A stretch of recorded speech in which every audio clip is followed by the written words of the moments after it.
Hello दोस्तों, नमस्कार।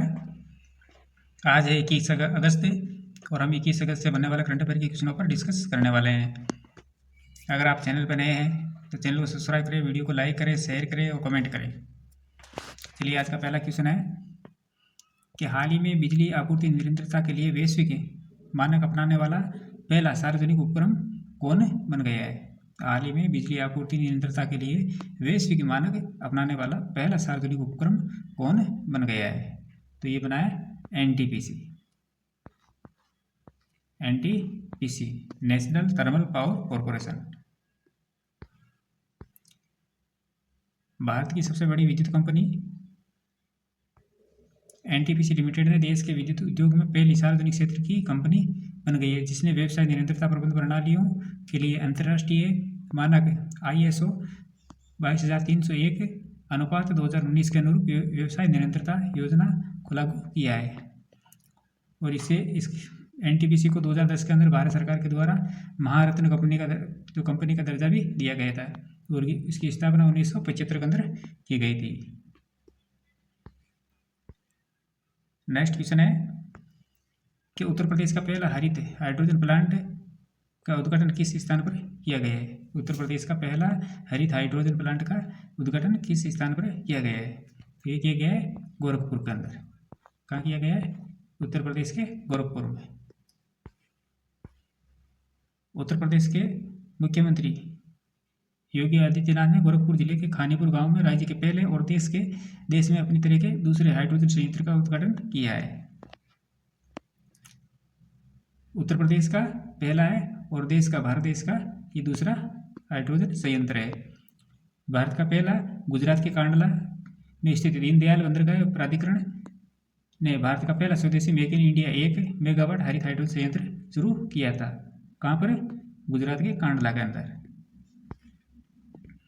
Next question है कि हाल ही में भारतीय मूल की कृषांगी मेश्राम किस देश की सबसे युवा सोलिसिटर बन गई है। हाल ही में भारतीय मूल की कृषांगी मेश्राम किस देश की सबसे युवा सोलिसिटर बन गई है। तो ये बनी है ब्रिटेन की। कहाँ की बनी है? ब्रिटेन की।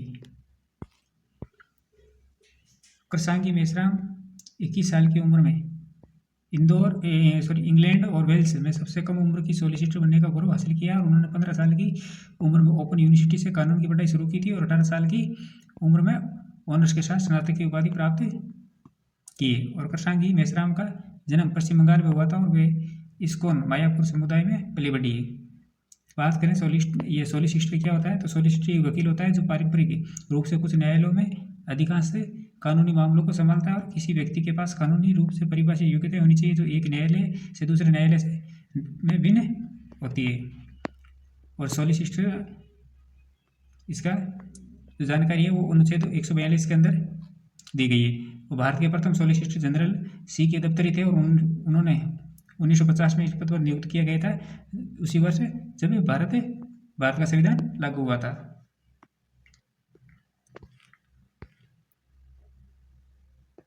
नेक्स्ट क्वेश्चन है कि हाल ही में किसने सतत परिवहन नवाचार की दिशा में कदम उठाते हुए देश की पहली हटाने योग्य सौर पैनल प्रणाली का शुभारंभ किया है। हाल ही में किसने सतत परिवहन नवाचार की दिशा में कदम उठाते हुए देश की पहली हटाने योग्य सौर पैनल प्रणाली का शुभारंभ किया है। तो किया है भारतीय रेलवे ने। किसने किया है? भारतीय रेलवे ने।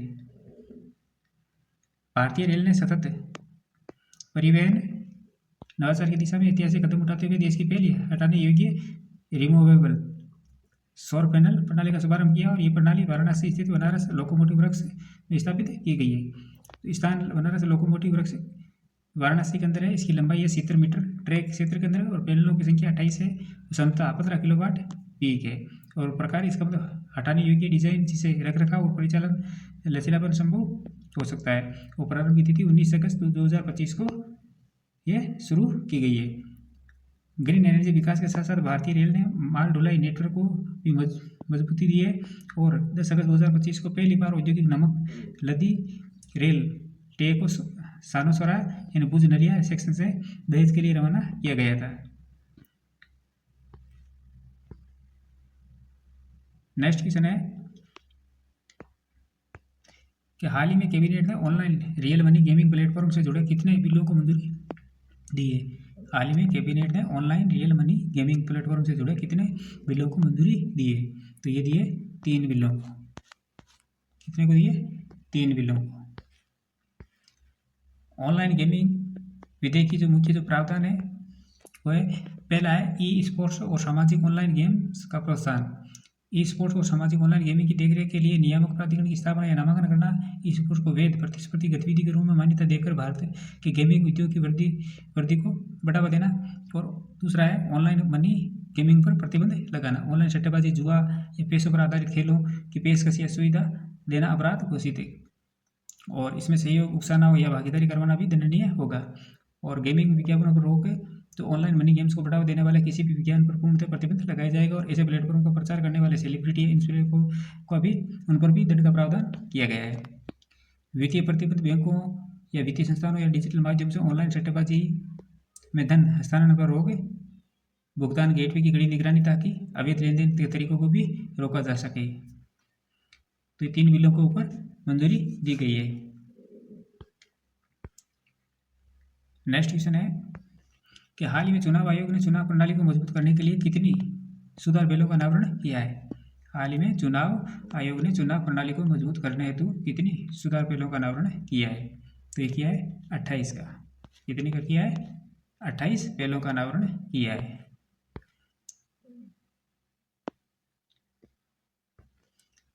चुनाव आयोग ने 6 महीनों में चुनाव प्रणाली को मजबूत करने हेतु 28 सुधार बिलों का अनावरण किया है और ये पहले 6 प्रमुख स्तंभों पर आधारित है। कौन कौन से? एक तो हितधारक सहभागिता, निर्वाचन प्रणाली शुद्धिकरण, प्रौद्योगिकी एकीकरण, मतदाता सूची शुद्धिकरण, मतदान की सुविधा और क्षमता निर्माण। हर स्तंभ का उद्देश्य है जो मतदाता के अंदर विश्वास, प्रशासनिक दक्षता और संस्थागत जवाबदेही को दृढ़ता सुदृढ़ करना है। नेक्स्ट क्वेश्चन है कि भारत की ग्रोथ वित्त वर्ष 2026 की पहली तिमाही में कितने प्रतिशत रहने का अनुमान है।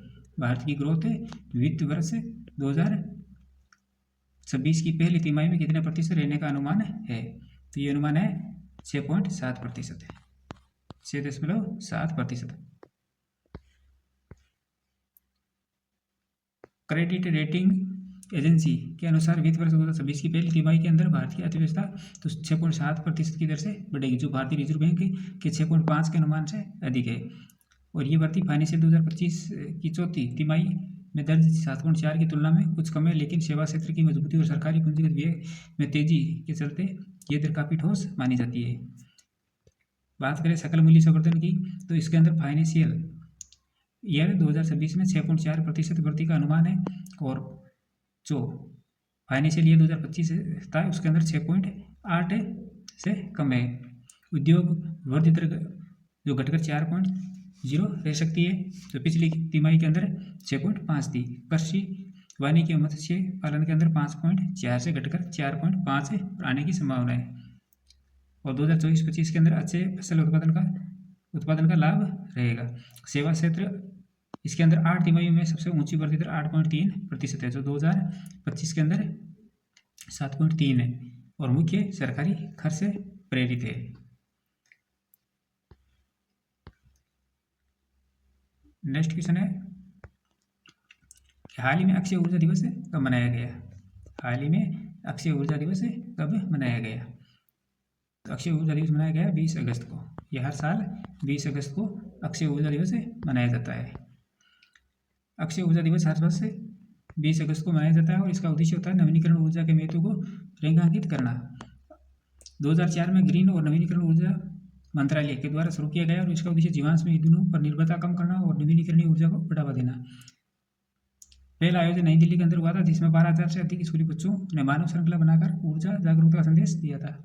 और इस कार्यक्रम में तत्कालीन प्रधानमंत्री डॉक्टर मनमोहन सिंह शामिल हुए थे। तभी से ये दिवस पूरे देश में स्वच्छ कैलेंडर का अहम हिस्सा बन गया है। बात करें इसके महत्व की, तो नवीकरणीय ऊर्जा का प्रसार करना, जिसके अंदर सौर, पवन, जल या बायोमास ऊर्जा को कोयला और पेट्रोलियम जैसे पारंपरिक स्रोतों की जगह अपनाने का संदेश दिया है। जन जागरूकता हरित ऊर्जा से होने वाले लाभ जैसे प्रदूषण में कमी, बेहतर स्वास्थ्य और आर्थिक बचत पर बल है। युवा सहभागिता युवा को ऊर्जा नवाचार और स्वैच्छिक प्रौद्योगिकी अपनाने के लिए प्रेरित किया गया। सरकारी योजनाओं को समर्थन दिया गया, जिसके अंदर राष्ट्रीय सौर मिशन और सतत विकास लक्ष्यों की दिशा में प्रगति को रेखांकित भी करना है। और अक्षय ऊर्जा दिवस 2025 के आयोजन के अंदर किन किन ने भाग लिया? तो विद्यालयों एवं महाविद्यालयों में प्रतियोगिताएं एवं गतिविधियां हुई, जागरूक रैलियां निकाली गई और सरकार और गैर सरकारी संगठनों की भी साझेदारी रही है।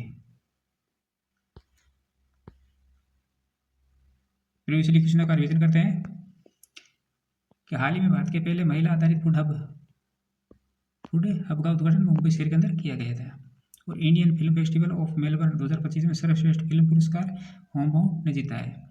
और रूस देश ने 2036 तक शुक्र ग्रह पर वेनेटर डिवीजन भेजने की घोषणा की है।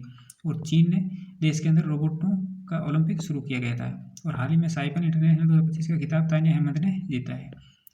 और हाल ही में राजस्थान की मनिका विश्वकर्मा मॉडल ने मिस यूनिवर्स इंडिया 2025 का खिताब जीता है। और एसबीआई बैंक ने अग्निवीरों के लिए बिना गारंटी के 4 लाख रुपए की पर्सनल लोन योजना शुरू की है। और कार्लोस अल्कराज ने अपना पहला सिनसिनाटी ओपन का खिताब जीता है। तो दोस्तों, ये थी हमारी आज की क्लास। ऐसे ही महत्वपूर्ण प्रश्नों के साथ कल फिर मिलेंगे, तब तक के लिए धन्यवाद।